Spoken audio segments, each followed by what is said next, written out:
Tony Martignetti, nonprofit radio coverage of 18 NTC. This is the 2018 Nonprofit Technology Conference, Day 2. We're kicking off our Day 2 coverage with Courtney Clark and David Mascarina. All of our 18 NTC interviews are sponsored by Network for Good, easy-to-use donor management, and fundraising software for nonprofits. Courtney Clark. Hello. Hello to you. Welcome. Let me give you a proper introduction. David, you can say hello, though, too, please. Hello, I'm David Mascarina from the Conrad N. Hilton Foundation. He introduced himself. Yeah. All right. David happens to be the digital communications manager at the Conrad Hilton Foundation, and Courtney Clark is managing director of user experience at Forum One. Welcome. Good morning. Thanks for having us. Thanks for kicking off Day 2 with us. Hey, happy to be here. Great. Your workshop topic is data and audience, connecting to create impact. Okay, let's start with you, David. What do you think nonprofits aren't getting quite right in this subject? Like, why do we need this workshop? Yeah, to be honest with you, Tony. Please be honest. Yeah, Don't I'll be hold totally. back. I'm not going to hold back. Nonprofit I'll be radio. totally blunt with you. Okay. There's a lot of data collection that's happening Sure. with the nonprofit sector, but people don't really do anything with it. And there's like a statistics where it's like a very, very small percentage of nonprofits you do something with data. And, for example, there's so many data points that in any day that the nonprofit collects. We have overload. I mean, really, there is data overload. There's this just beautiful dashboard. It's like, what do we do with this? Yeah. Remember to stay close to your mic. Okay, yes, stay a little yes. closer. All right, so we're overloaded. Mm-hmm. So Courtney, what we're trying to do have you had your workshop yet? Yes, Yes, we we had did. it yesterday. Okay. Oh, so you're on the downside. All right. Yeah. All right. This is easy for you. So what you were doing, and what we're going to do now, is try to make sense of data so that we don't feel overloaded. Well, it's mostly around communicating data and really being clear about who your audiences are when you're doing that. Because we've identified 5 different data sort of consumers or data people who will consume your data. Yes. But they all need different amounts of information, different formats. So for example, like a data consumer, this is like an interested person in the public, maybe they're a news consumer. They don't have a lot of domain knowledge always, and they don't have a lot of data skills. So what you're giving them is going to be very different than, say, a policymaker or a data producer. Okay, someone who's more in depth in the details of it, or already knows. I mean, has a You've identified. Let's take it from this. Yeah. You've identified 5 different audiences. Is that right? That's right. Different types of audiences. Okay. What are the 5? Maybe we should start there. Yeah, that's great. Okay. What are the 5? I'll start. Yeah. You Okay. do the next one. So data consumer. Wait, do 2 and then 3. Okay. 1, 2, 3, 4, 5. There's a ping pong tournament here, but we're not doing that today. Okay. Fair enough. Go ahead. So first is, I mentioned the data consumer. This is, I hate it when people say general public because you're not really targeting everyone in the whole world. Yeah. So let's be a little bit more specific. News consumers, people who are already interested a little bit. Okay. Okay. And like I said, not a lot of domain knowledge, not a lot of data skills. And what are you calling this group? The data consumer. Okay. So this is the person you're like scrolling through your news feed, you're looking at your phone, and you see an Instagram post or something on Facebook, or even in the press, in the news. And what do you see? You see an infographic that's simple, right? Yeah. Language that's easy to understand. The point is very clear. That's for the data consumer. They don't have a lot of power, but there are a lot of those people. Okay. Name another one. The next one is the data actor. So this is who everybody is targeting. This is decision makers, policy makers, and these folks may have some domain knowledge, may have a lot of domain knowledge, but they don't have time. So even if they do have data skills, the ability to analyze and understand massive amounts of data, they don't have time to do that. They have analysts who are helping them do that sort of thing. Okay. But very important people, they have the staff, they have the clout, they have the power. The policymakers, decision makers, right? Exactly. Is that right? Yep. Okay. Okay, David. Yes. Give us our remaining 3. So, of course, to consume, someone has to share it. So you got a data promoter. So these are the bloggers. You get the journalists, the advocacy folks, the software developers, the entrepreneurs. So these people are the ones who are like projecting the data out there so that the consumer and the actor will be able to consume it. And then you have the analysts, which is very, very important. A lot of people miss this one too. It's like, now you have all this data, it's beautiful data being shared out, being read. Who, in a way, is a domain expert, the staffer, that's going to be able to analyze and help advise what to do with the data. And then finally, the researcher. You got, these are the PhD folks. These are, I was talking about like Jen Ho, who's our learning officer at the Conrad N Hilton Foundation. She's a researcher. And we recently did a site visit in Nairobi, Kenya, for one of our grantees, Shovco, Shining Hope for Community. And they have rich, rich data they're collecting around their community in Kibera. And Kibera, by the way, is the largest informal settlement in Africa. And think about like the size of, Central Park, compressed with 700,000 people, and they have so much data that they're collecting about the community and helping them with like their health care and with education and such and community services. Well, anyway, when she saw data, she was just like drooling all over it. She's like, I want to do something with it. And she's such an academic that she just wants to like basically design something around it. So these are like the data modelers. These are the academics, the PhD folks that will help take the data to a new level, pretty much. So now our audience is small and mid-size nonprofits. Yeah. Okay, 12,000. So we're talking a lot of people. They're in small and mid-size shops. Yeah. They need to identify which of these audiences they're talking to. I mean, some may never be talking to the researcher, right, or the data actor. I mean, they might not be doing lobbying, or so they may not be. So you have to identify which audiences you're talking to, right? You guys hear me okay in your headsets? Yeah. You do? Okay, good. I don't hear myself too well, but as long as you hear me. Okay, good. So you have to identify who you're talking to. Yes. And then, so I guess we're going to get to now, there are different data needs and different ways of conversing about data, or with data, to each of these different audiences. That's right. Do I have that right? Yeah. Yes. So we're mapping needs and methods to the 5 different audiences. And the knowledge that they have, too, and the time, right? So I mentioned the policymaker. Yeah. They may have some expertise. They don't have time. They're short on time. They don't have time like the researcher. Whereas the researcher's like, get out of my way, just give me the spreadsheet. I'll query my own database. Yeah. Okay. And then also in the spirit of being totally honest, so it's like you have to be honest with yourself who you're going to deliver the data to. It's like, if it's your board, it's your board, and it's okay, And some people are like, oh, it's for one very specific audience, and that's good, because you're being very, very honest with yourself. Okay, very good. So let's start with the ones that are most likely for small and mid-sized nonprofits to be talking to. So certainly the data consumer, and those could be your donors. I know you're not calling them that, but your donors, maybe even just board members. Okay, the data actor. Would they be? It could be any decision maker. That could be your board as well. Okay, it could be. It could be your boss. Okay. It could be somebody who is influencing budgets, influencing programming. This is the person who has the power to make a change. Okay. So it's they're in. They're in. I'm trying to figure out which ones we're going to talk about. Okay. So they're in. The data promoter, that could be a journalist. Yes. Right. So that's potential. The analyst. Remind me what's the likelihood of a small, mid-sized shop talking to the analyst audience?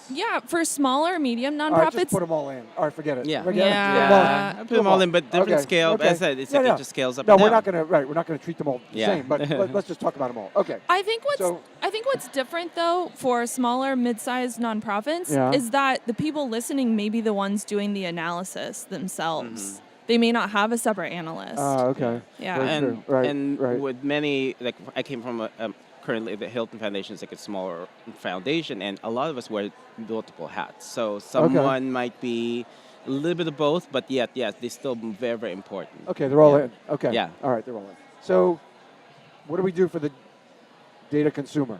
How do we tailor to that audience? Yeah, there are a couple key things. Okay, this is what we need. Yeah. So one is use plain language.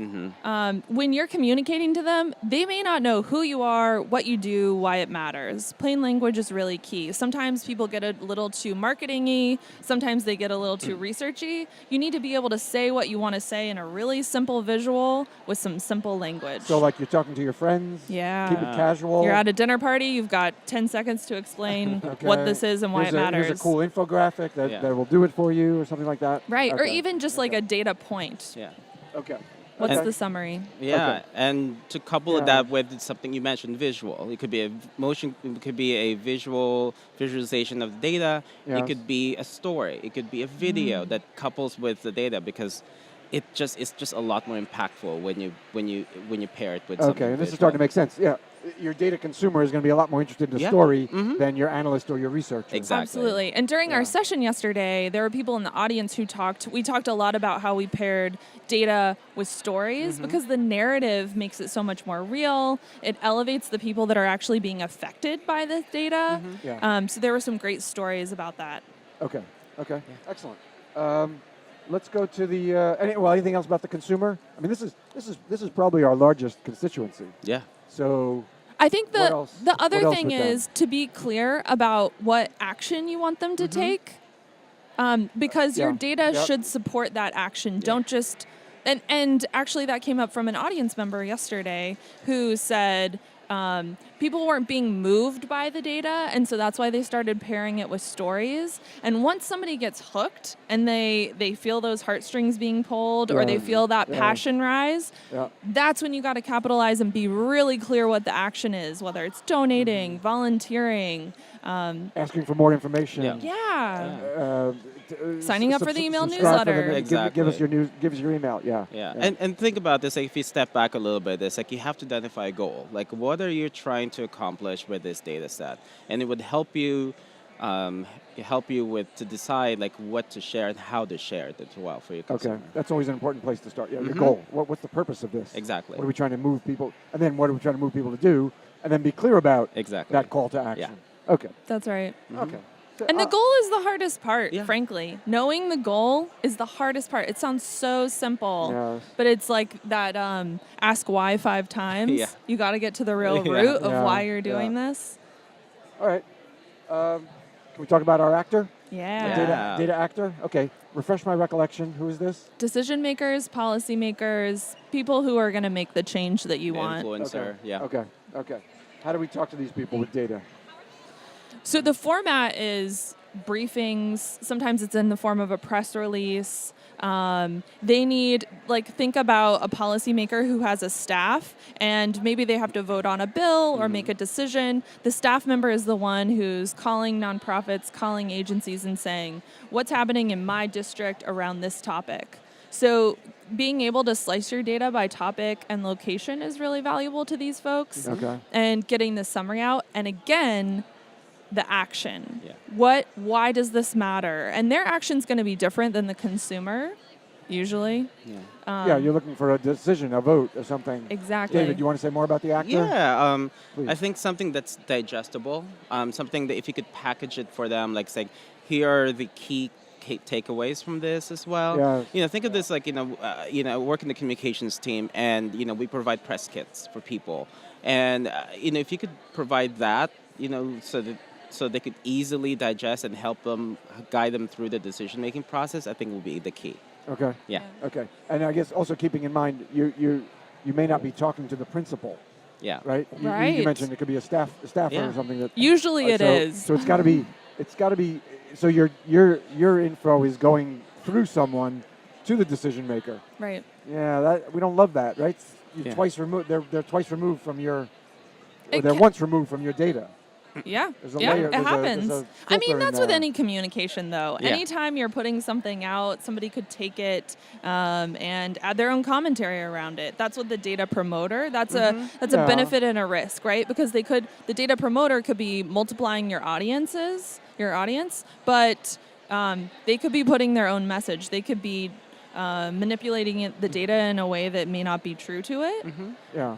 But everybody has had the journalist didn't get the quote quite right. Yeah. Exactly. Or They didn't could interpret an oversimplification Exactly. that the press often has to do to make something interesting to readers, to fit in a headline or something. Yeah. Yeah, and the promoter All right. should also All right. think about like segmenting, like if they could do like a more targeted way to like if they know specifically who they're going to try to communicate to, I think that'll be the key as well. Okay. Yeah. All right. And you get to know your trusted data promoters, right? You know the journalists or the Yeah. bloggers or the advocates who you trust, who you align with the messaging around.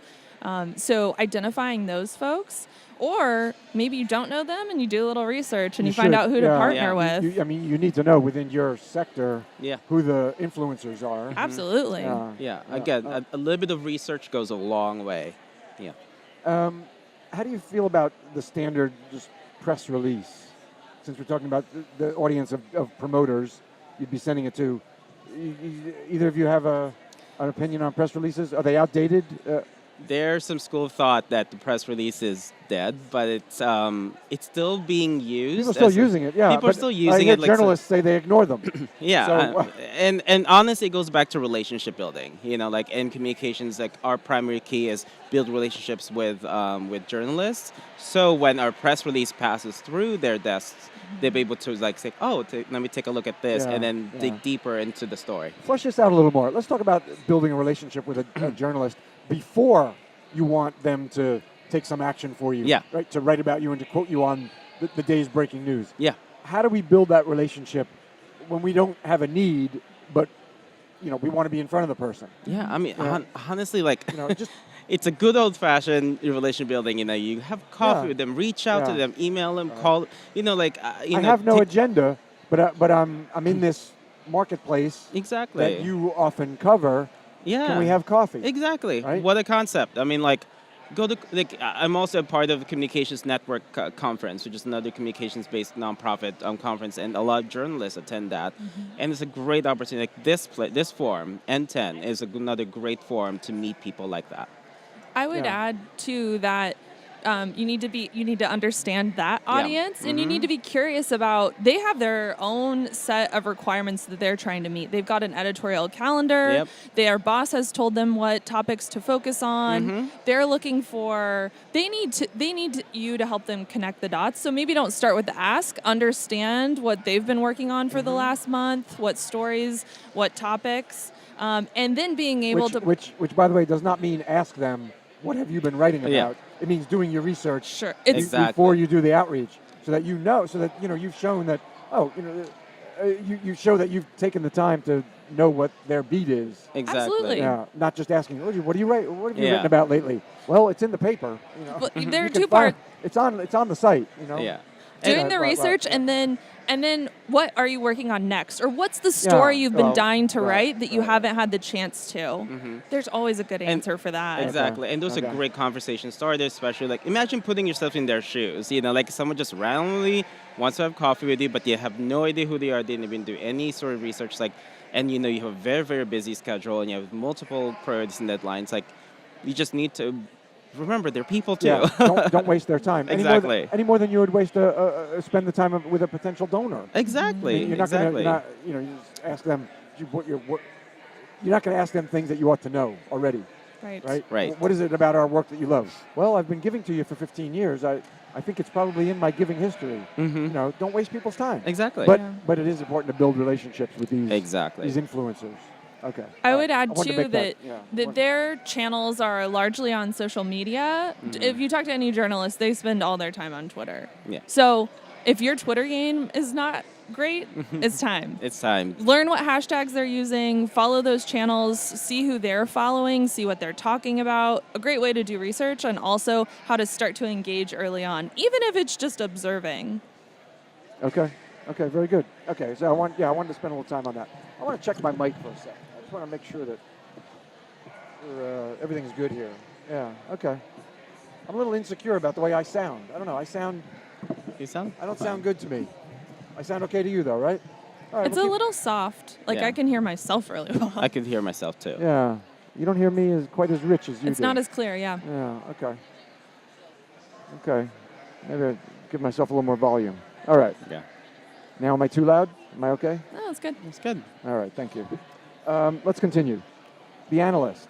right? Data analyst. Mm-hmm. Refresh our recollection, David. Who is this? So this is the data expert. This is the staffer that's or consultant that would help you read the data Okay. and analyze it for you. Might they be in a foundation? Now I like the way I sound better. There you go. Okay. Yeah. Might they be a foundation program officer? It could be. Is that an example or no? Not necessarily. I mean, it could be a learning officer for the foundation, meaning the one who's like analyzing all the learning and data sets. Okay. It could be a data manager, or within an organization. Where would you put a program officer at a foundation?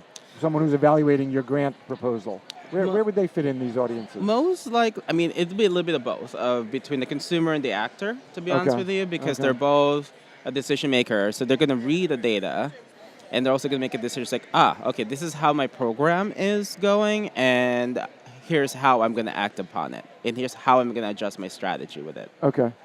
Yeah. All right, so let's go back to the analyst. How do we, go ahead, David, you keep going. What are we going to do with this? How do we talk to the analyst with our data?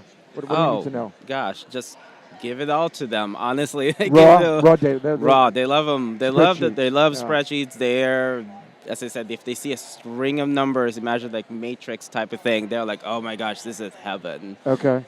Yeah. Is that simple?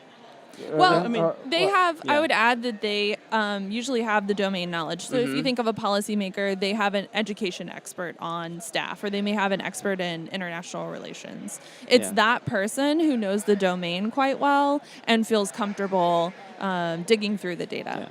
Yeah. And furthermore, to add to that too, is like if you provide them with your goals and what your strategy is for and what you're trying to provide data-wise, they'll be able to help you, guide you through the reading process.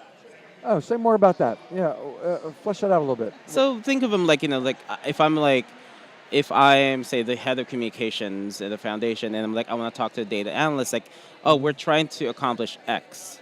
Can you help me read through this data? What types of data sets can we first collect, and what type of data sets can we provide so to be able to accomplish that goal? Then they'll be able to narrow it down, because otherwise they could use data in any sort of ways, but if you provide some sort of direction or goal, they'll be able to like filter things a little bit better for you. Okay. Yeah. Very good. And our last audience is the researchers. Go ahead, Courtney. Yeah, the researchers are get out of my way and give me the spreadsheet. They may scan through your infographic, your visualization, your query tool, but really they're going to build their own query tool. They're going to grab that. They're the ones who are in SQL, making pivot tables. Yeah. Like they're doing all of it. Okay, we have jargon jail on Tony Martin Sorry. Nonprofit Radio. SQL, I think people will know, but now we're into pivot tables. All right. Excel. Excel. Okay. There you go. Okay, fine. Thank you. All right. Sorry, I'm taking a data analytics class, so I'm learning this stuff, so I'm Yeah. excited to be able to talk about So it. you're just dropping topics. But imagine you've got an Excel table that is so large that you can't open it. Excel can't open it. That is what these researchers are working in, and they're very comfortable working in. And they're the ones who may even be collecting data as well as analyzing it for themselves. So think of it like a layer deeper than an analyst. So you got an analyst who may rely also on some visualizations and of course like a deep amount of spreadsheet, but these guys are like, they're just like neck or forehead deep of like numbers and data, and they want to do everything themselves. Yeah. So one important thing here, we have worked on a number of data projects, and for nonprofits or foundations, any group who wants to attract many of these audiences, the key thing with researchers is you have like the get data page, or sometimes we'll put it in the footer, and it's like just download the Excel spreadsheet. Yeah. Because I keep saying it, but you got to get out of their way. Yeah. Just give them what they want. Okay. We have like another minute and a half or so. Do you have tools? Any in your description you mentioned choosing the right data tools. Any tools we can introduce briefly that you like? I mean, to be honest, and this is like keep it honest. Yeah, keep again, it honest, keeping it real. real. Okay, Thank you. hashtag real here. Please, if your website have Google Analytics installed, I mean, you'd be surprised how many websites are out there, and especially nonprofits. I believe like 29% of websites nonprofits are using do not have, okay. Do not have Google Analytics, and please, at a bare minimum, do that. And as I said, like have I think if the fundamental thing is like have goals, before you venture into the data world. Yeah, there's a great study that Every Action did called "The State of Nonprofit Data," and it's from 2016, but it's a great read. It's 8 pages. I recommend it. Okay, we're gonna leave it there with that recommendation. All right. They're Courtney Clark, Managing Director of User Experience at Forum One, and David Mascarina, Digital Communications Manager at the Conrad N. Hilton Foundation. Courtney and David, thank you so much. Thank you so much. Thank My you, pleasure. Tony. This interview, along with all of our 18 NTC interviews, sponsored by Network for Good, easy-to-use donor management and fundraising software for nonprofits.